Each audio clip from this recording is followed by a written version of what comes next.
Hello everyone, Assalamu alaikum. Welcome back to Mr. TECHFOX. In this quick tutorial, I'm going to show you how you can change the wallpaper on your macOS. If it helps, please consider subscribing to this channel. If you are using a MacBook, then you have to use two fingers on the trackpad at the same time. Then you will see an option window like this.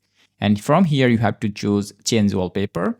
On the other hand, if you're using another version of macOS, then you have to click on the right click on your mouse.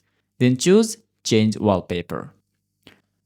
And from here, you will see a wallpaper changing window. From here, you have to choose the wallpaper that you want to set. For example, I want to set this sequoia sunrise.